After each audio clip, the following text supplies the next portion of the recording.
Greetings everyone, my name is Timothy Comment. I specialize in IT security, blockchain, quantum computing and emerging technologies that are shaping the future of our digital world. I've worked in various capabilities from intersection of innovation and security. I want to take you on a journey with one of the most transformative technologies. I'll be focusing more on the quantum security and the potential to break today's cybersecurity. So here generally we are going to focus more on quantum computing and why it is such a game changer. Yeah, here is the agenda of our roadmap for our discussion today. We'll start by introducing quantum computing. We understand why quantum computing threatens the current security. Also talk about the post-quantum cryptography. Here we will mention the development of quantum resistant security systems, and finally mention something about the roadmap to quantum safe security. Yeah, now what is quantum computing? Many people, when they think of quantum computing, they think of it as a way of just a faster computer. And I can add by saying that it is completely different way of processing information. And instead of traditional bits, that is 1 and 0, quantum computers use qubits that can exist in multiple states simultaneously due to a property called the superposition. They also leverage entanglement, allowing qubits to influence each other, and instantly they can make a lot of simultaneous changes across distance. These properties makes quantum computers very powerful at solving maybe a specific types of problems, which includes maybe, for example, breaking certain cryptographic algorithms much faster than normal classical computers. Now let's differentiate between quantum and classical computing. And in classical computing, which are normal computers we're using today, information is represented in or using bits, which can only be in one of the two states, that is 0 or 1. Now when we talk of quantum computing on the other side, they use qubits which can exist in a state of 0 and 1, or a combination of both of them simultaneously, and this property in quantum computing is known as superposition. So quantum algorithms, they leverage this property called superposition along with other quantum properties to perform computations in parallel, which enables them to solve certain problems significantly faster than a normal classical computer. Here I'll give you an analogy, and this analogy will be more from a cybersecurity perspective. Now think of a classical hacker as someone who tries to break your password by guessing a possible specific combination in a way that is painfully very slow.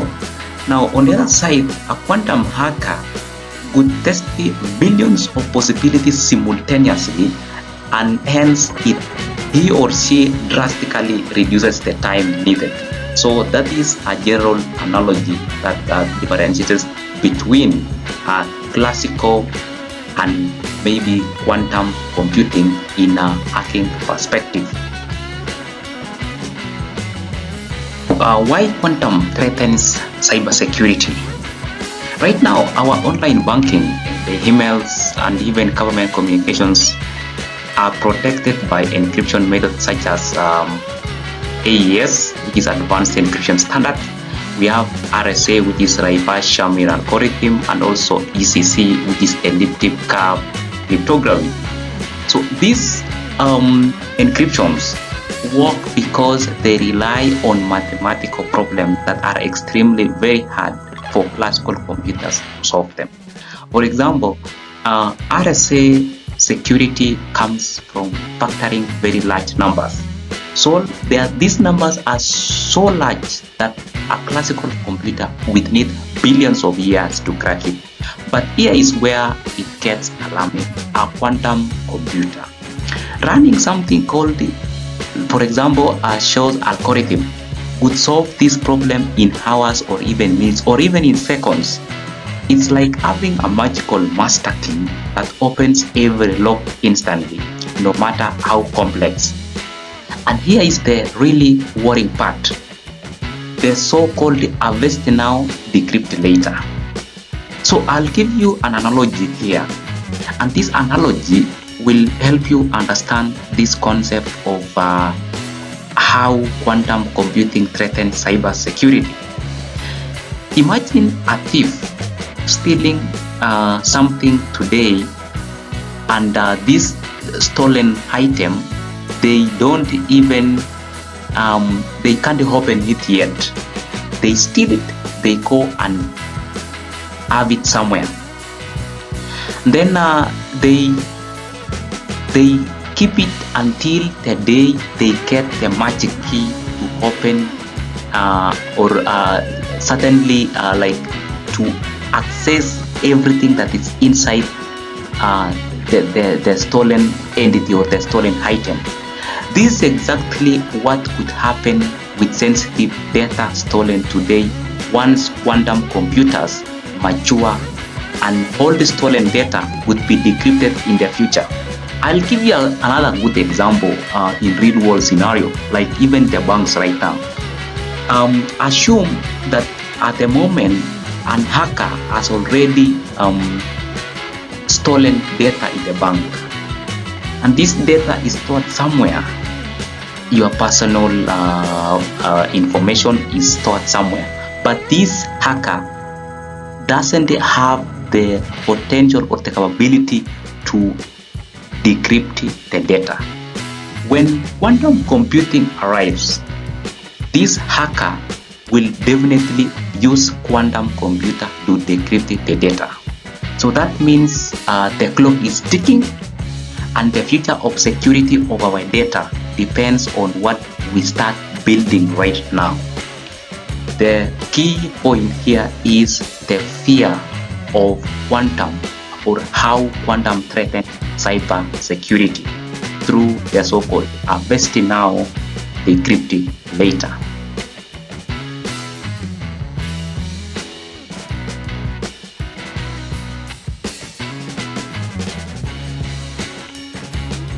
So PQC is literally the next generation of locks for our digital world, and these locks, they are designed such that even a quantum computer cannot break them. So instead of relying on the old tricks such as the RSA, the ECC, RSA here means reverse sharing algorithm, or ECC which is elliptic curve cryptography, PQC or quantum cryptography uses different kinds of math. These math are very hard for even normal and quantum computers to break them. So there are various types of these post-quantum cryptography, and right now NIST, which is a US standards body, is picking the best of these methods so that the world at large would start using them. So this isn't a quick change. It's like replacing every lock in every house or every office or maybe anything around the world. So the call here is to make sure that the data, that is the information, stays very safe even in future where quantum computers have everywhere. Speaking from a security perspective, in this ecosystem of quantum computing, we have what we call quantum key distribution, or QKD. This QKD is a method of securely sharing encryption keys using the principles of quantum mechanics. So this process is done securely. So unlike traditional key exchange methods that rely majorly on mathematical problems, QKD encodes the key in quantum states. So here, for example, if an attacker tries to intercept the key, the process of measurement will disturb those quantum states. Instantly, it will reveal the presence of an attacker who is an eavesdropper, or this process will just reveal the presence of his eavesdropping. So this means that QKD can ensure the integrity and confidentiality of the shared key. However, it requires specialized hardware in a way such as quantum compatible fiber optic networks or satellite links, which makes large-scale implementation challenging at present. So this is not yet practical for everyday use. So QKD represents an important step forward securing communication in quantum world. I think this ecosystem or this QKD is very interesting research area for anyone who intends to advance in the cryptography security, especially in quantum computing. We'll begin with banking and finance, keeping in mind that banking and finance depends on encryption and secure transactions. With things like online banking, ATMs, we have trading systems, and something like a quantum breach would expose account details, maybe payment systems, and also things like financial records. Another key entity or key industry at risk maybe is the government and military. Why? Because sensitive data like classified communications, intelligence, and maybe national security information are all encrypted.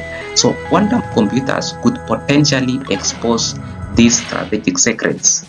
When we talk of healthcare as well, on the other side, healthcare, you know at the back of your mind that we have sensitive data like patient records, we have medical research, we have pharmaceutical data, which are very, very valuable factors. And breaches here would risky both privacy and also public health.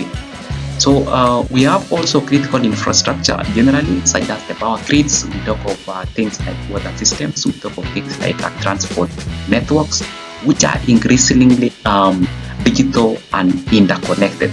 And due to this interconnected nature, compromising these systems would have severe economic and maybe safety consequences. So these sectors are highly priority targets of post-quantum security measures.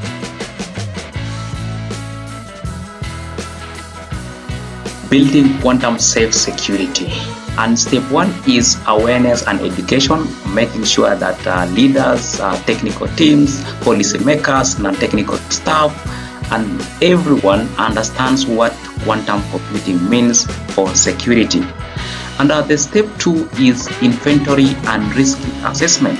Here, you find out where your sensitive data lives, how it's protected, and which systems will be the most vulnerable to quantum attacks.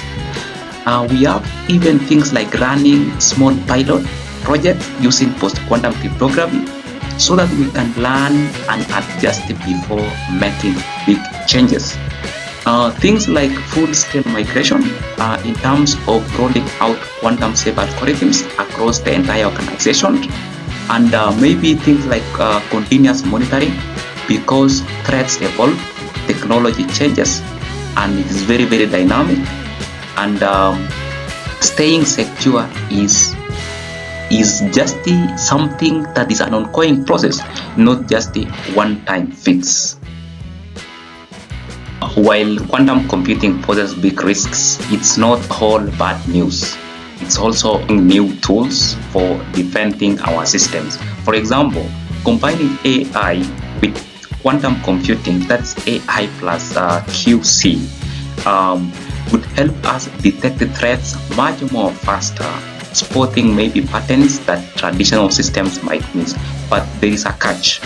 This will also become an arms race between attackers and defenders. Here, we're talking of ethical hackers and also the malicious hackers. So the same power that lets us protect better would also be used by cyber criminals to attack more faster and smarter. So the key takeaway here is the future of cybersecurity in the quantum era will be about the speed, the adaptability, and staying one step ahead. In conclusion, generally, quantum computing is no longer a distant dream. It's something inevitable. Whether it arrives in the next 5 years or 15, or even in 20 years, the shift will be more monumental. So this technology will not just disrupt cybersecurity, it will redefine it. And that's why it is very, very important for cybersecurity experts to even advance in terms of understanding this new technology and know new ways in terms of being more dynamic. Data transactions and even communication that we consider secure today would be exposed tomorrow if we don't act clearly. That's why quantum security is something that is very, very urgent and not optional. And there is also this thing that many hackers are using right now, where they say harvest now and then tomorrow you decrypt it.